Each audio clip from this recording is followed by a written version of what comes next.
And welcome to the Dark Side of Soul podcast. This is Joe. And this is Shawn. Even though it just says Morrissey on the video, it's not that Morrissey. It is Not Shawn Stephen. Morrissey. Not Stephen Patrick. It's Shawn James, not Stephen Patrick. That guy. Yeah. Are you a fan of the Smiths? By the way? A late comer. I always hung out with people who were into that, but they were into the Smiths and Toad the Wet Sprocket while I was into Weird Al Yankovic. Jeez, how old were you? It was the 80s, man. It was the 80s. Oh, that's fine. You were a kid, then that's fine. Yeah, we were kids. Yeah. Everyone. A lot of people were into Motley Crue at the time. Cyndi Lauper, Madonna, and then the alternative crowds were into the Smiths and girls. Dead Kennedys and such. Jello Biafra. Can you hear the airplane? Do I need to close the windows? All right. I live near an airport, and I just don't feel like closing the windows today because it's a beautiful day. So if you're listening on our usual podcast apps, your Spotify's, your Apple Podcasts, we actually have made a video of this episode because there's a slideshow involved. So you can check this out at YouTube. Check it out on darksideofsoul.com. Also pointing out, if you're looking at this on YouTube, this is a podcast, and you can find this on any one of the podcast apps out there. Just look for Dark Side of Soul. We also have Instagram and Facebook pages. Again, just look us up there. We're very active there. We love to make up answers to your questions, or just we'll just, if you troll us, we'll troll you back. It's lovely. It's a beautiful ecosystem. It's the circle of life, or the circle of death. I'll turn off my phone. So, yeah, I should turn off my phone too. All right, there we go. It's happened in several episodes before where my phone's been ringing. I don't have any notifications turned on my phone. The only notifications I have for a ringer is my wife and my daughter. That's it.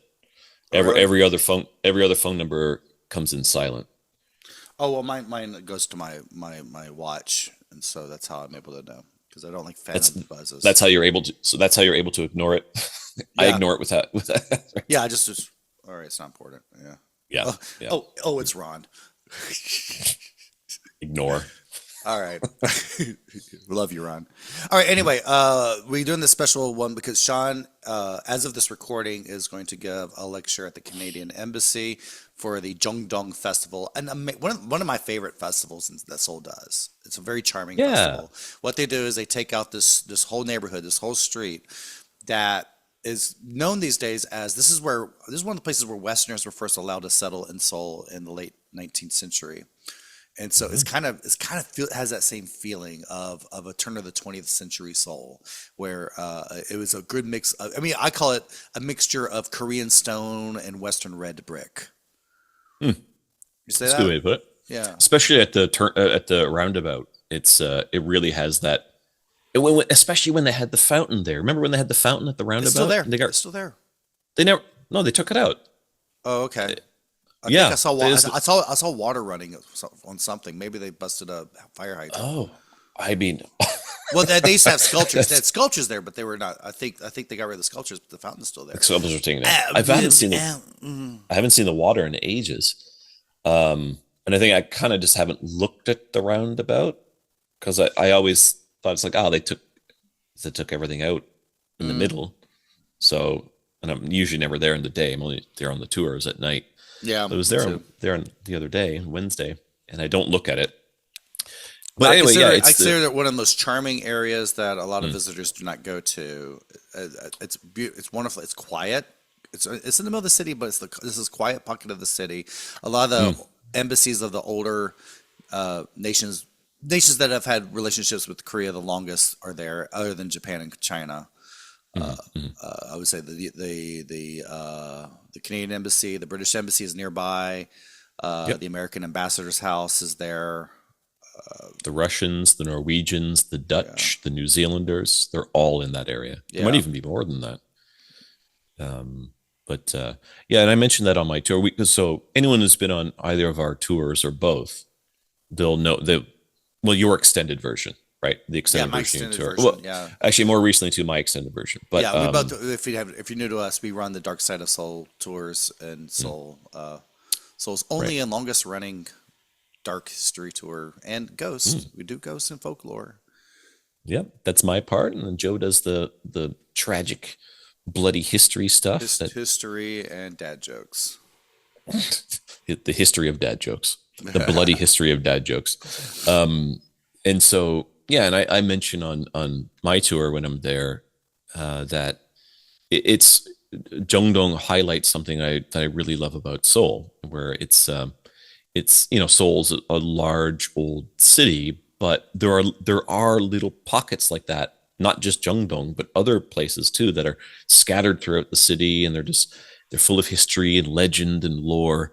You just have to be willing to explore Seoul and find them. That's And true. to me, those little places are far more interesting than all of the palaces combined. All the I'm not, palaces and styrofoam library in the mall, shopping mall. yeah, Yeah, yeah, no, yeah, pass. Yeah, yeah, not interesting. yeah. Yeah, Jungdong is just one of those, and one of those wonderful things. And the festival usually isn't. It's usually twice a year, I think. One's in May, one's in spring, one's in fall. In fall, Yeah, it's and in May. they, This one's in May, and it's yeah. kind of designed for families, for children. Very educational, but Mhm. fun. Fun. Mm, mm. I was walking through last night with my tour. They were setting it up.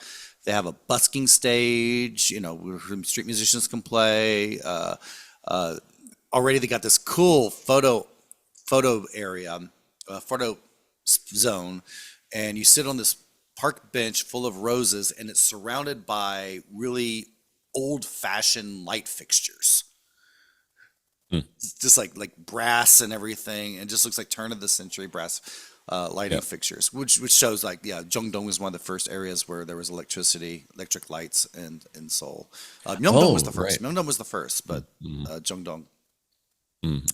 right. Yeah, because they have the lanterns that line the street during the The lanterns are festival. gorgeous. The purple, they're purple this year, right? Because they change every year the color. I think they have a thematic It's like color every. I'm not purple and sure blood actually. red. Something like that. Well, tell us about But what we're going to talk about today, Sean. okay, so the background of it is that I was contacted by the Canadian embassy. I'm Canadian, from Newfoundland on the east coast of Canada, Hmm. and I was contacted by the embassy on behalf of the ambassador, and they asked me, first of all, just to have a meeting with the ambassador. The ambassador wanted to meet me, and Because so you're yeah, we just made that famous. no. So they so but really one thing they did look into my work, but it was Bart, our buddy Bart, that actually brought me up to the ambassador. So Popular YouTube channel, I Go Bart. yeah. So the because Bart does his videos and stuff like that, and I've been on his videos a few times. Joe has as well, and we're on one video together, Hmm. and only one, yeah, only one together, We've only done one together. right? And so the ambassador then and other people who work at the embassy looked at the videos that I'm in with Bart, and then they looked and they found the Dark Side of Soul, and they found some of my other work, and they actually, interestingly, they found a lot of my old work. I guess it's an embassy, right? So they have access to stuff, I suppose. So they they found a lot of my other stuff, and so then the ambassador, and her name's Tamara Mawini, and yeah, she wanted to meet me, so we set up a meeting, and I was in her office for like an hour or more. We were just chatting, and they had a nice gift bag for me, and they had gifts for my daughter, a polar bear for my daughter, stuffed polar bear, and two big hardcover books on Korea or Canada's role in fighting in Gapyeong. in the Korean War, which is the big battle with the Commonwealth nations fought in Gapyeong, and then of course included Canada. And when I was there, then I stuck around for about another hour and spoke with a couple of workers there that work directly with the ambassador, Jean Ko and Yoon Ye Im, and yeah, and then the ambassador during our meeting asked me to speak. She said I'd like to. She invited me to um, a memorial for the Canadian soldiers. That was in April, and then to speak at the Jungdong Culture Night, and it's more than one night. They call it the Culture Night, but it's several nights, and and so of course since the embassy is in Jungdong, like several other embassies, they always do something every year, and they asked me to give a presentation. They call it a lecture. They're saying it in Korean. They're calling it gangwi, lecture. Yeah, And I can see how it's marketable in Korean. In English, just like, oh, boring. Yeah, and I said that to them. I said I don't want to do.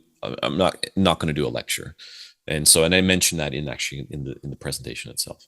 So just and they call it, said just call it a talk, a Sean presentation talk, shock, a shock. Oh, I like that. like a TED talk, but SHALK Sean. shock. Anyway, so they so I said okay, yeah, and we talked about what I could do, and then I said what about um a presentation on the shared culture folklore traditions between Canada and Korea, and they Hmm. said perfect. And because that's something that I've talked about on the podcast here several times, they've actually listened. The ambassador apparently has listened to the podcast. And he still So wants you in his office. Oh my she, gosh. yeah, that's She. right. So, yes.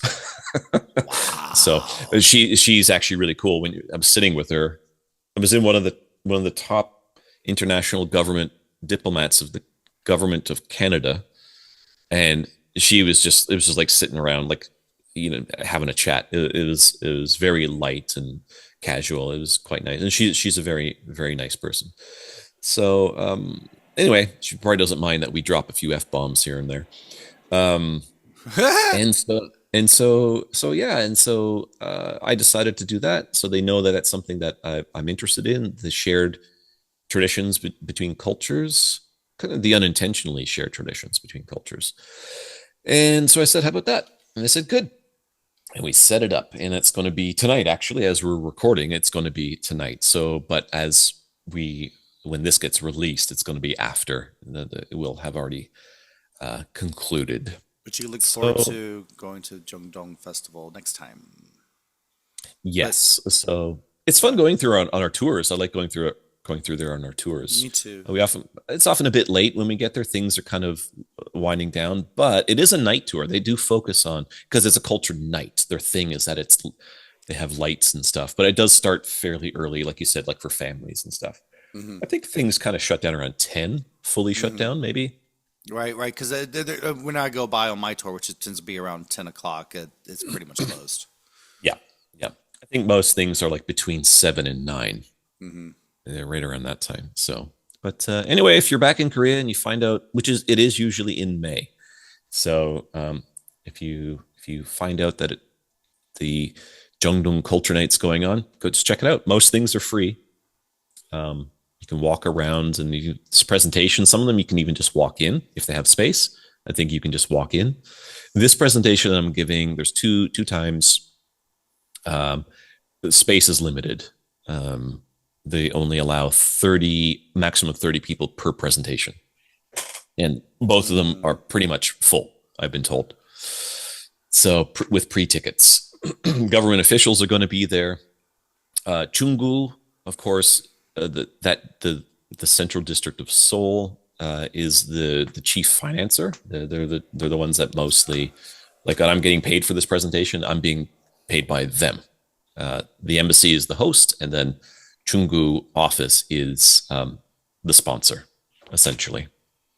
And so yeah, that's it. Because Jongdong is in Chunggu, and the Chunggu government office now is right next to Gyeonghaegon, the palace that we visit.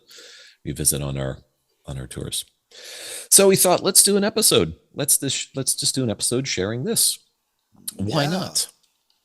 Why not? All right. So I'll share my screen and then I'll hop into it. It's the moment. I'm gonna have to share it like this and then turn it into a slideshow. All right. Ooh. All right. Can you see my screen, Joe? Yes. Folklore has legs. Mm-hmm. Drop dead legs. Pretty smile.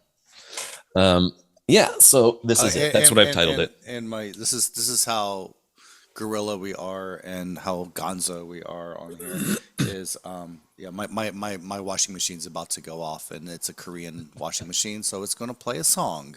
Is about should we wait for it so everyone can hear? Everyone who doesn't know what a Korean washing machine sounds like. Oh, you're dying to find that out. You know what? I saw I this know what it video. sounds like. I saw this video, and there's a Korean video. And this guy has his piano out, and he's waiting for his machine to stop. And then he actually plays the piano along with the theme of the washing machine, and he rocks out on it. It's really great. Oh, I wish you could change. He does this. It's really cool. Well, first of all, I wish you could turn that crap off, but I wish also I could too. I wish also you could maybe just change the song. Yeah. Like put on some Black Sabbath or something. That'd be awesome. Yeah. I wouldn't mind that. Like, oh, all right. We'll do some more laundry. So here's some Black Sabbath when it's done. Yeah. And so, is it done? Is it finished? It's slowing down. I mean, it's less than a minute left. Slow it down. Slowing down. Slow it down. What movie is that from? Well, I missed that slowing down. Slow it down. Slow it down. Here we go. Can you hear it? No. Yeah, a little bit. All right. Yeah. And that's the other thing is that the song lasts for not just like a couple of measures. It's like a good 30, 41 minute song. And I'm like, okay. Everything's got to have a song. It's ending. It's got another verse. And then everything talks to you too.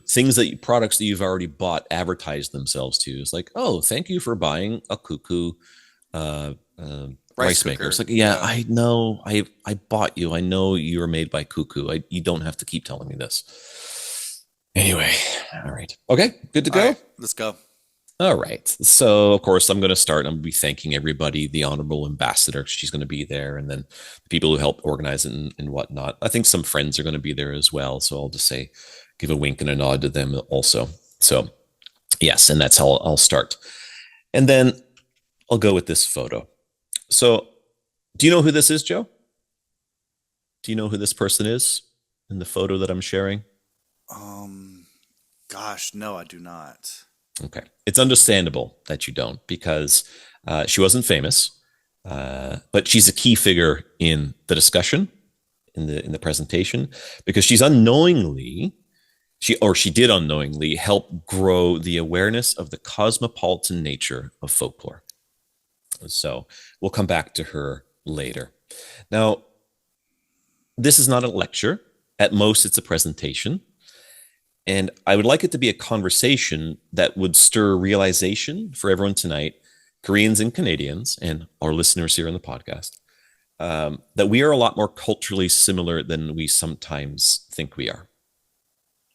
So certainly there are things in Korean culture that are truly or uniquely Korean, just as there are things in Canadian culture that are truly uniquely Canadian. But there are things in both, shared things, that make them simply human.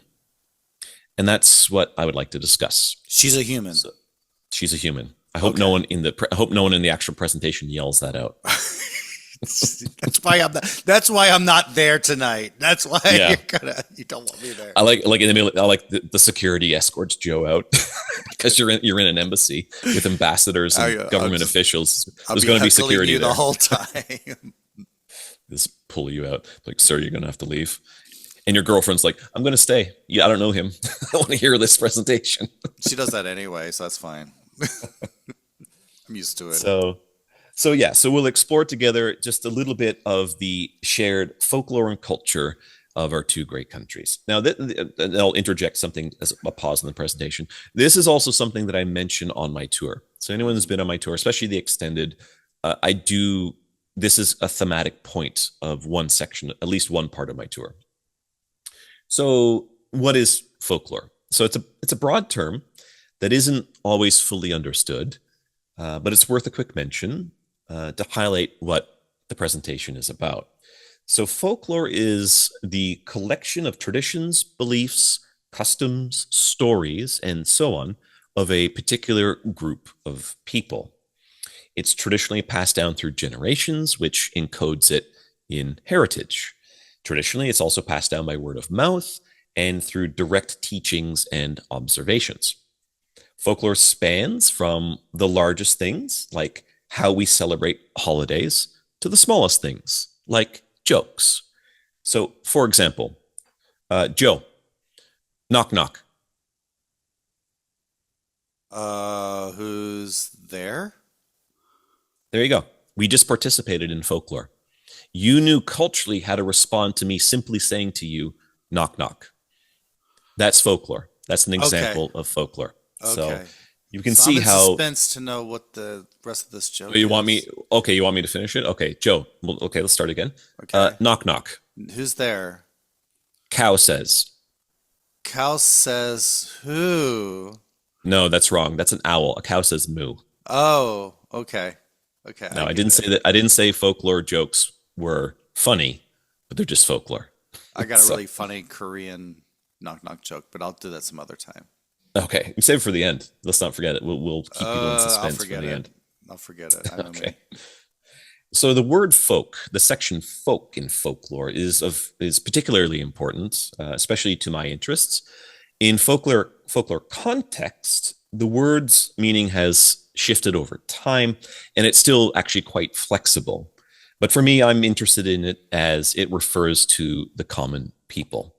They are the heart of folklore, the people. I'm not interested in the traditions of royalty and the elite classes.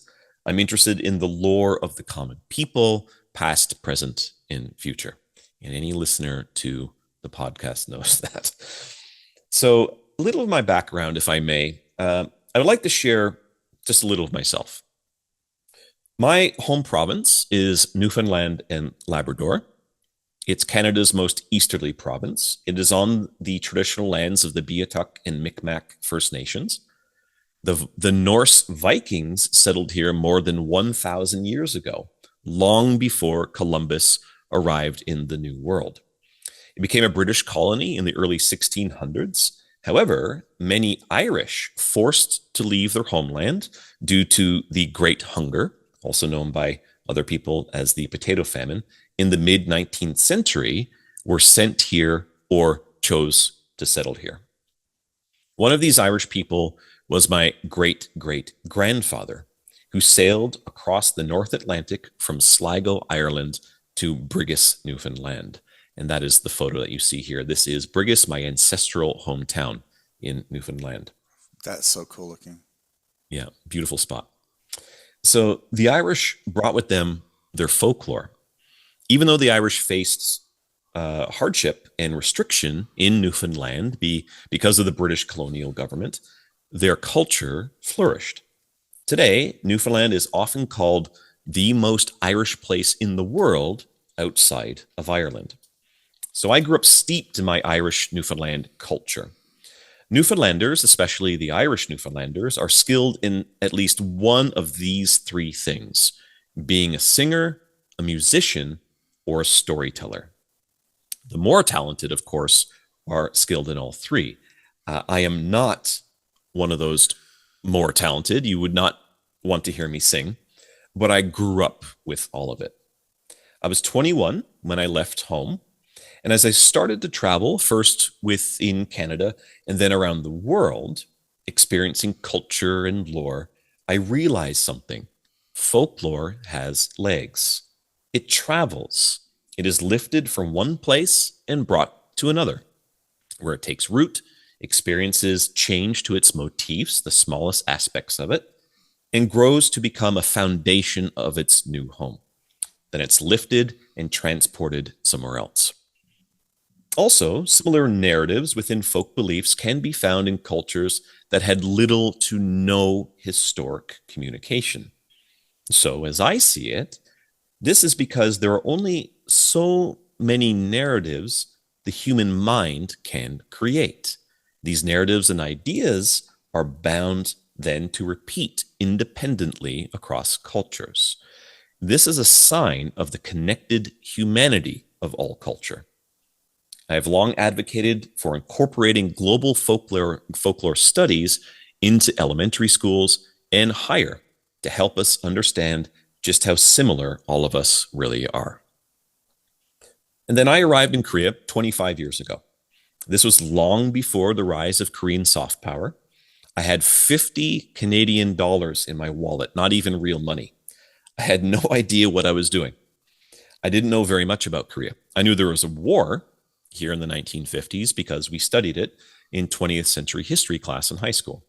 And that was about it. Now, of course, now I have a family and a mortgage, so I'm settled here. I started speaking with people pretty quickly and slowly learned about Korean folklore. One person I learned this from was Ham Tae-shik. So Ham Tae-shik, Mr. Ham, was from Gure-gun, and he was very important in the early years of Jirisan National Park. He shared stories with me. He loved sharing stories.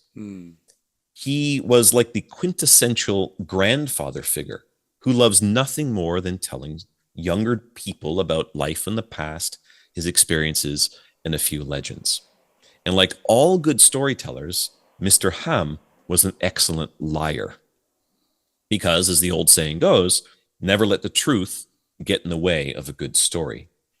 The difference, of course, is that storytellers know that they are lying, and they know that you know they are lying. They're not trying to hide it from you. The best stories are always the ones told with a wink. And Mr. Ham reminded me of my own grandfather, Patrick Morrissey. He was a ship cook, and he could spin stories and lies brilliantly. The tradition of the storyteller, then, is a folk heritage that Korea and Canada share. This is where we see our first similarity. In the Chosun era, when Iyagi-gun, storytellers, told stories across the kingdom, First Nations elders told stories in what is now Canada. And of course, we share this detail. After all, everyone loves a good story, and there's nothing better than a good storyteller.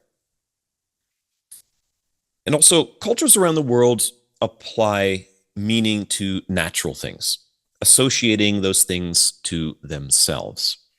Likewise, natural symbols are important to the national identities of Canada and Korea. And we have similarities in a couple of our most important symbols: trees. It's well known that the maple leaf is important to Canada. It's our most enduring and recognizable symbol. And of course, it appears on our national flag. For Korea, the pine is the symbolic tree, so valued and beloved that it surrounds the grounds of government buildings like Seoul City Hall. Professor Chun Young-woo called the pine tree Korea's tree of life. Korea and Canada recognize the value of these trees that paint their respective landscapes. They are inspirations for our art and music. They are important resources for food and building materials. They are spiritual for some, and they are widely revered national folk symbols. Speaking of building materials, my first house in Korea was very small. It was tiny. It was in Goyang. It was a small 4-story building. It had 2 rooms, the bathroom and the rest. It was good enough for me, though, for a young fella, because I didn't need very much. The owners of the building were very kind, a very sweet elderly woman and her middle-aged daughter. They ran a dubu company. They made tofu fresh in the building every day. And they make it very early in the morning and then deliver that to their customers. So I was very lucky and very grateful to have been given fresh tofu a couple of times every week. One evening, I was welcomed into their home, which was in the same building. It was the first time I was invited into a Korean household, and first time I had a home cooked meal in Korea. I couldn't speak Korean yet, but the middle aged woman and her mother who invited me couldn't speak English either. So their nephew, who also lived in the apartment, he lived in the basement, spoke some English. So he came along and translated as best as he could. He also became a friend of mine and my first Korean tutor. When in their home, though, that very first time, enjoying the smells, floating on the smells of homemade sundubu I noticed a few trinkets and objects. Over their door, I saw a fish. And I asked the nephew about it, and he told me it was bugo. It was hung there to ward off misfortune and bring prosperity on the home. I would later find out that this was also done for new businesses. I loved it. I thought this was a fascinating folklore. Then I very quickly realized that it was just like the horseshoe. Hanging horseshoes over the door is believed, generally, to do the exact same thing. It wards off misfortune and brings prosperity on the home. The item is different, of course. One is a fish, the other a horseshoe, but the folklore function is the same. My grandfather always had a horseshoe hanging over the door of his barn. It was not unusual to see horseshoes over the doors of my friends' houses either real ones or ceramic ones. And these you saw, these photos, are the bugo and horseshoe we have hanging over our door in our house today. And we put them together, as you can see here. A nice blending of the folk cultures, these two folk cultures in my house. And I will say, of course, the bugo, the fish, is from Korea, and the horseshoe is from Canada. Another similarity between Koreans and Canadians is a general love of mountains. Now, this isn't folklore, but it does lead into it. I grew up hiking, spending most of my time outside. My buddies and I would finish school, head home, grab a snack, then head back outside into the forests and hills. Canadians are proud of their wilderness, particularly the mountains. When I told people I was moving to Korea, many of them said, "You're going to miss the woods, you're going to miss the mountains." And I thought so too. But then after I arrived, I discovered this: mountains. I loved it. I was very happy to find out that Korea is also mountainous, very much so. Now, yes, it's true that the Korean landscape is smaller than Canada, but it's still full of forested mountains. And I started hiking in them pretty quickly after I arrived here. And then I discovered this: stone pillars, essentially, pagodas called cairns, which in Korean are called doltap. And they were everywhere along the mountain trails.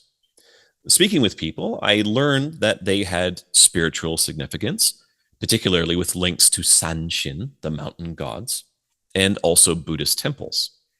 But they also have a simple cultural practice, or they've become a simple cultural practice for hikers who add stones to them as they pass by. And they also function, or especially in the past, they functioned as trail markers. When I saw my first doltap in Pukansa National Park, I was encouraged by my Korean friends at the time to add a rock to the collection. And I did, and I've been doing so ever since. But that was striking to me because I had been adding rocks to piles since long before. It's also common to see these cairns, these piles of stones, on any random trail in Canadian mountains. It's also common to see them along highways, as you can see here in Ontario. They're almost identical in build and purpose as the ones in Korea. They have spiritual value for some and practical function as trail markers. The Inuit people of the Canadian North have their own unique versions. The Inukshuk is a beautiful cairn that functions as a trail marker. And they are so important to the people of the North that Inukshuk appears on the territorial flag of Nunavut. So a love for the outdoors is common between Koreans and Canadians, but it might also be genetic because my daughter enjoys nothing more than exploring fields, meadows, and mountains. And she loves cairns, doltap. Here she is adding a stone to a cairn in Spectacle Head, Canada. And here she is a few years before adding a stone to a doltap in Paju, Korea. For many, though, the most immediately adored aspect of culture is food. I just saw Joe's ears perk up. Of course, the cuisine of Korea and Canada is vastly different, but there are some similarities worth a quick mention. For example, squid, prepared in various ways, is very popular in Korea. It's less popular in Canada, but really only in how it's prepared. This is how we often enjoy squid in Newfoundland. It's stuffed with a savory bread filling and baked. My grandmother, by the way, made this better than anyone else. It looks like Gojinho Sundae. Yeah, but filled with like a stuffing that you'd put in a turkey or a chicken and baked. Yeah, I mean, you'd want to move in or set up a tent in her back garden so you could eat this all the time. One of the things I miss most about the foods that she prepared. And with food in mind, how we traditionally approach food and use our landscapes for food are very similar between Canada and Korea. Foraging is a shared tradition. Every spring, my family goes into the mountains around our home on the border here between Goyang and Paju, and we forage for mugwort. This is my daughter this past spring collecting mugwort, and with her grandmother a few years ago doing the same. We gather a fairly large amount and we make jun out of it. We put it in doenjangguk and things like that, and we freeze some of it because it freezes well, and then we will have quite a bit of it for the next several weeks. It's one of our favorite family traditions, one that's been passed down to our daughter from her grandmother. Likewise, in Canada, many people enjoy the traditions of foraging, especially for berries. Here's my daughter foraging for wild blueberries in Canada. The picture on the right is her from last summer, summer 2024, and the other is from summer 2016. Now, of course, the type of food is different, but the process, purpose, and traditions of foraging are the same. Also, similarly, is the very idea of making our staple foods. My daughter knows how time-consuming it is to make kimchi, but then she also equally realized how time-consuming it is to bake bread. Here she is learning how to bake bread from scratch in Canada, learning from her other grandmother, my mother. And here she is with the results a few hours later. Wow. In both cases, my daughter came to realize the traditions and the lore of making food. She learned how to appreciate the cultural value of the effort it takes to make staple foods. She realized the similarities of this value in both her Canadian and Korean heritage. And that brings me to the final point of similarity between the folklore of Korea and Canada, the people. At the beginning, I asked if everyone, and then here specifically, Joe, I asked you, if anyone knows who this woman is. And of course, no one did. Her name was Mary Conway. Conway was her married name. Her maiden name was Mary Morrissey. She was my great aunt, my grandfather's sister. Oh. So we were very close. She loved my family very much. She loved my father very much, and she loved his family, which of course included me. And when Aunt Mary met my wife, she very quickly came to love her too. During the first dinner we had at Aunt Mary's house, which was during my wife's first trip to Canada, my wife was surprised by something, a thing she didn't expect to experience in Canada. When Aunt Mary prepared a plate of food for my wife, which was a meal of moose roast, potatoes, carrots, cabbage, peas pudding, and gravy, the plate was piled with food. My wife, who is quite small, doesn't have a very big appetite, but she felt obligated to finish everything. Oh my. She thought, oh, it's our first time having a meal together, so Aunt Mary is giving me a lot of food to make me feel welcome. Then my wife saw the plate Aunt Mary made for me, and the plate Aunt Mary made for my father, and the plate she made for my mother. Absolute mountains of food. What really shocked my wife, though, was when she finished everything on her plate, Aunt Mary very quickly stood up, took my wife's plate, and piled more food on it. Oh my goodness. Aunt Mary said, "You're so small, you should eat more." My wife blushed, said thank you, and started in on the second plate. I had to help her finish it, which was pretty hard because I was already on the third plate that Aunt Mary had made for me. My goodness. And then it was time for dessert. Oh my. Aunt Mary made fresh blueberry pie. She cut a huge piece for my wife, served with a hot cup of tea. My wife ate mostly everything. I had to help with the pie too, which wasn't a problem. And although she was absolutely stuffed, completely full, my wife loved every bite. And then she realized that the love that is put into food and the joy in feeding others was not only something she could find in Korea, especially from elderly women. She found it in Canada too. And that was my wife's first deep realization that through food and from those who prepare it for you, Korea and Canada have a lot more culturally in common than she had recognized. And that enlightenment came from my Aunt Mary. When Aunt Mary passed away, my wife wished she could have had one more plate. Oh. And some pie too. So tonight, we've touched on just a few things that connect Canada and Korea culturally through folklore. There's a lot more, of course, but we're out of time.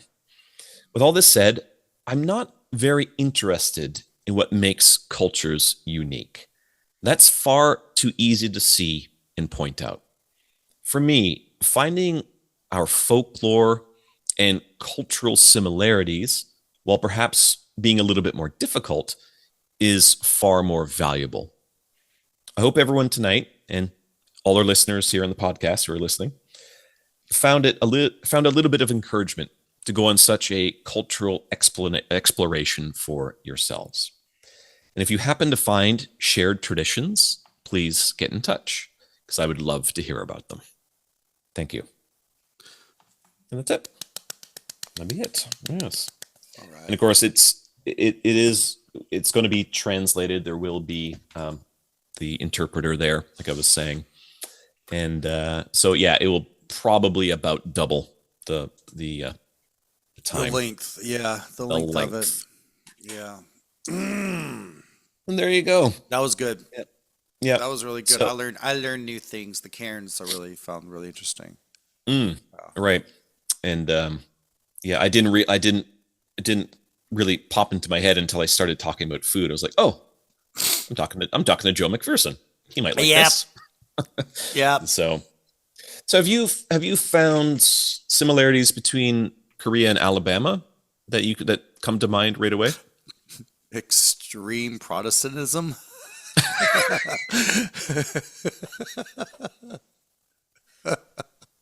Fair enough. Fair enough. Yeah. Religion, yeah, religion. Religion Yeah, religion is folklore. A lot of people don't like to hear that. They because a lot of people have these weird, like I said at the beginning of the presentation, folklore as a term kind of goes misunderstood a lot. yeah. So religion is folklore. The way you practice it, um, the way your traditions in the church, it's folklore. You know what? I would really Um, love to hear what my daughter thinks would be the similarities between there, those. yeah, there you go. Yeah, because she's being raised predominantly in Korea Yeah, and she's through Korean Korean. traditions. Yeah. Yeah, so same as my daughter. She really wants to move to Alabama, which the place I've been spending my whole life getting away from. But that's the average immigrant's dilemma is your children want to go back to the place you escaped from. Mm, right, right. Yeah. So, yeah, I'd like to hear that too. Yeah, Yeah, the if she ever similarities, shares stuff yeah. with you, if she ever shares stuff with you, let me know. I'd love to hear her Yeah, I mean, thoughts. she likes the food of both places, but she says, I mean, um, Alabama does not do good sushi. Well, it can do really good and really bad sushi. And that's her standard for how good a place is how good the sushi is. Okay. I I mentioned the first place I lived in Korea. There's people who made tofu, and Yeah, I absolutely hated tofu before I came to Korea. yeah, And yeah. Well, I didn't it understand it that well before I came to yeah, Korea. I mean, right. even And though that that I did like the tofu dishes at Chinese restaurants. I I get I don't think I had them, I but ordered them because they were cheap, the cheapest thing on the menu. oh um I was always having like orange chicken and stuff like that. But no, I hated tofu. And yeah, it was because not only I didn't fully understand it as a food, but it just wasn't it was tofu that was made in Canada, and Canada's not a tofu culture, so it doesn't Hmm. taste good. And this Oh, is the same thing I say about bread. And mm, I don't care who people, to me, I think a lot of people try to apologize for Korea's bad bread. Um, yeah, that's me. but yeah, no, you don't really apologize. You just, I think you're less picky about it than I am. And but I know people that that all we know who openly apologize for it, and then they'll say things like, "Oh, you're just being a typical foreigner." I'm like, "Fuck off! I'm not being a typical foreigner. Go away. You can have an opinion, and I'm going to break my opinion down." So my opinion about the bread is that it isn't good. The best bread I've ever had has only just been fine, or like, oh, this is nice, this is pretty good, but Hmm. never excellent. The bread that my daughter made, you saw in the photos there, with the Hmm. supervision of her nan, Hmm. was fantastic, better than any bread I've ever had in Korea in 25 Hmm. years. Yeah, yeah. And I mean, and we're talking and about savory bread too. well, Um, it's not sweet. It's proper bread. So, but my point is, in the same way that I didn't like tofu in Canada, is why I think the bread in Korea isn't very good, because mm, Canada isn't a tofu culture, and the tofu just, they weren't making tofu very well. mhm. Korea isn't the bread culture. They don't make it very well. I honestly still think Koreans don't get bread. They don't No, understand it no. as a staple It's food. not a It's a staple, it's a snack. snack. Yeah. It's a Yeah. snack. It's a dessert. When I run And across they Koreans who don't like sandwiches, I said, because you've never had a good sandwich in Korea, they don't exist. Right. And so that's fine. It doesn't matter that the bread in Korea isn't good, because it's not good. And it doesn't matter because it's not a bread culture. The Hmm. bread doesn't have to be good here. If you're coming Right. to Korea and you're upset with the bad bread, that's your fault. so Yeah. so I Like don't care the that people I don't complaining care. about Korean Mexican food, Korean tacos. I'm like, come on, man. It's like, It's not, uh, you're in Asia. Don't complain yeah, about the Mexican food in Asia. right. Yeah. So yeah, so that's the way I view it. So um but anyway, yeah. So that's it. That's basically the content. And then there's going to be questions. It's going to be, each presentation will be about an hour with a question period at the end. So But I no more left out knock jokes. No knock jokes at the end. no knock knock jokes. Yeah. So, but yeah, I just have that at the beginning. I'm going to ask the ambassador. I'm gonna call on her to say when I say knock knock. That's pretty funny. The best thing to do if you're nervous when you're giving presentations and stuff like that, and I learned a long time ago how not to be nervous giving presentations. Mm. If you are giving a presentation for, and I'm not saying this, I'm not telling you this jokes. You've given plenty of presentations. I'm just saying this generally on the I've gotten podcast. better at it. Oh my God, I got stories. my Yeah, my journey. Yes. yeah. I mean, you did a big one recently, right, in front of a big crowd. Yeah, So yeah, and it was all um, improvised. I didn't have a script. I just had just went for it. slides. Right, Yeah. right. So, yeah, and yeah. So, but the way I think is that the best way to kind of break down, kind of get rid of being nervous is if there's somebody, especially if there's somebody in the audience who is a key figure, like an important person. Hmm. Like I'll be giving this presentation in front of high government officials and diplomats. Um, you call on them, you involve them in the presentation, you make something that gets them involved, and then that they will be okay. They'll be able to answer it, and they will because they won't want to just say no. I'm not going to answer that because they have to think about their reputation. But if you involve them in the whole thing, Yeah. then that puts you all on the same level. If Hmm. you're feeling a little bit nervous in front of people who are generally considered to be higher, whatever, they're authorities of some sort, Yeah, yeah, yeah. I like put doing that. Yeah. yeah, Uh, put yourselves on the same level with them, Let's or turn it into a conversation, really. turn it into a conversation. They're just people. They're just people. So it's completely fine. Yeah. And if you fuck up, who cares? No one It's fine. remembers. No one's going to remember anyway. so, so, um, and that's it. So there you go. Good. Well, thank you, Sean. Mm, Uh, thanks for listening. um, Not very and dark. no, no, but it was very interesting. That's what we do. Yeah. We like to do interesting content.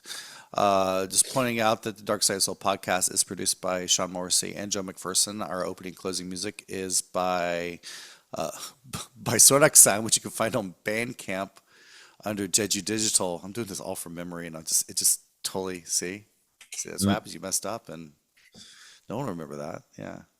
There- And again, subscribe to us. You can go to darksideofsoul.com to try our tours, and also if you're interested in our comic book Weird Tales from Korean Lore, which are horror comics based on Korean folklore, you can order them online at our store on darksideofsoul.com, amongst other things. And our Patreon, you go to patreon.com/darksideofsoul. Starting just $5 a month, you get a lot of extra content. Uh, I want to thank you for listening and watching us. And until next time, stay spooky. Good night.